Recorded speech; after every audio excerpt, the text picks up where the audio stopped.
దేవునికి స్తోత్రం. ప్రియులారా, ఇప్పటి ఆధునిక యుగంలో చాలా మంది ఈ యుగానికి తగిన విధంగా జీవించాలన్న కోరికలతో, ఆశలతో తమ జీవన శైలిని కలిగి జీవిస్తున్నారు. మరికొందరు దాన్ని అందుకోలేక దానికై ప్రయాసపడుతూ జీవిస్తున్నారు. ఇంకొందరు లేమిలోనున్నను కనపడనేక ముసుగు వేసుకున్న జీవితములను కలిగి జీవిస్తున్నారు. ఇలా ఇహలోకపు పరిస్థితులను బట్టి వారి వారి జీవన శైలి విధానములను కలిగి ఉన్నారు. అయితే ప్రియులారా, క్రైస్తవులమైన మనము ఎలా ఉన్నాము? క్రీస్తును పోలిన వారిగానున్నామా లేమా అని తెలుసుకున్నట్టుకై బైబిల్లోని వ్యక్తుల జీవిత విధానములను, జీవన శైలిని గమనించినా మనకు అర్థమవుతుంది.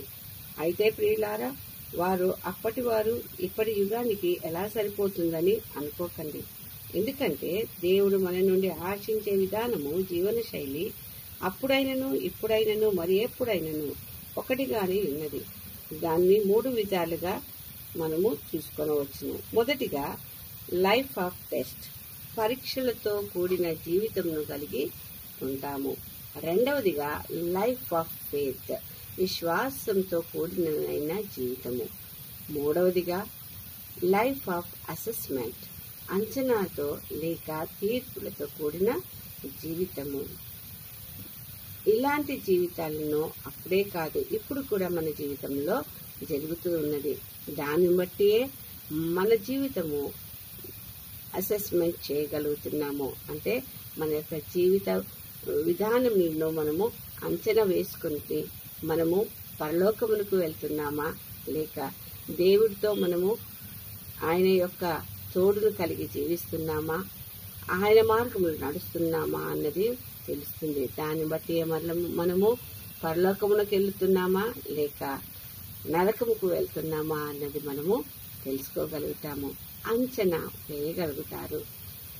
దేవుడు దాన్ని తెలుసుకున్నట్టుకై మనకు బైబిల్లో భక్తులను పరిచయం చేస్తున్నాడు.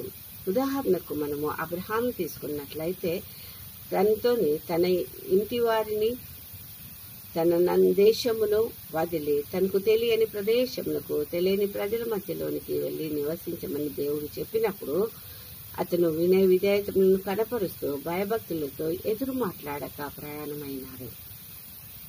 ఈ విధంగా తన యొక్క పరీక్షలో తను నెగ్గినాడు.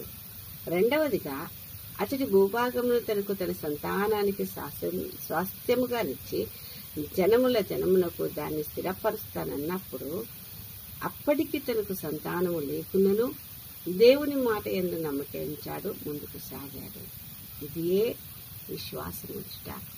దేవుని యొక్క మాట యందు విశ్వాసం ఉంచి నమ్మకం ఉంచి ముందుకు వెళ్ళినాడు.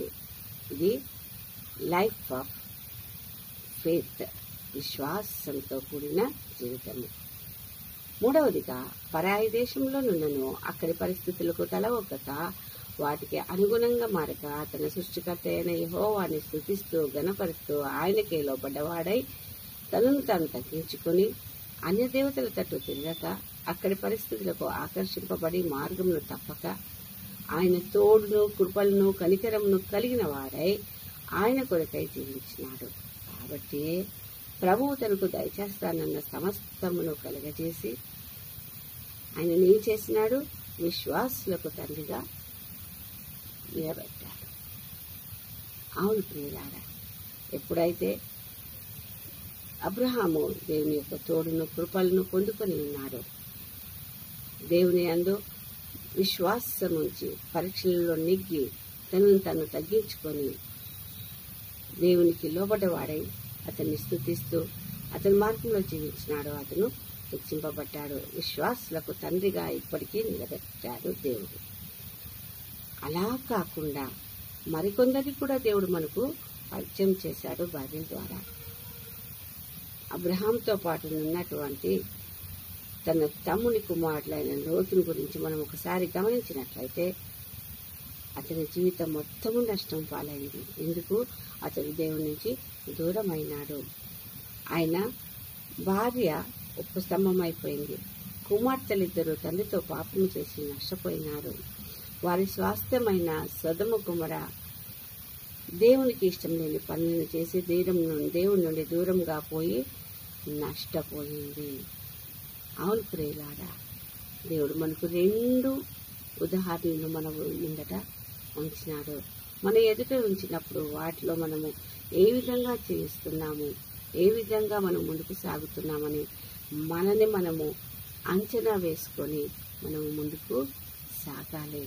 మనము ఎటువంటి దాని వైపు ఉన్నాము, దేవుని తోడును కలిగి, దేవుని యందు విశ్వాసం కలిగి, దేవుని ఇచ్చిన పరీక్షల మనము నెగ్గుకుంటూ వాటిని మనము పరీక్షల యందు మనము ఉత్తీర్ణత పొందుతూ విశ్వాసాన్ని నిలబెట్టుకుంటూ దేవుని యొక్క అంచనలకు దగ్గరగా జీవిస్తూ ఆయన బిడ్డలుగా ఉన్నామా, లేక దేవుణ్ణి కోల్పోయి లోతు వలె నష్టపోతున్నామా అని మనని మనము అసెస్మెంట్ చేసుకునేలాగా దేవుడు మనకి బైబిల్ నందు పొందుపరిచి వీరి జీవితాలను పొందుపరిచి ఉన్నాడు.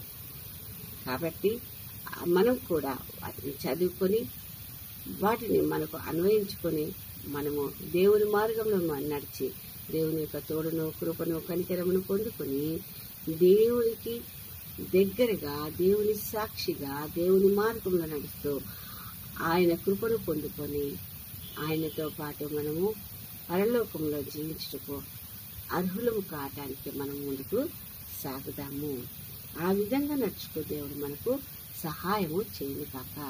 ఈ కొద్ది వాక్యములు దేవుడు దీవించును కాక. ఆమేన్, ఆమేన్, ఆమేన్.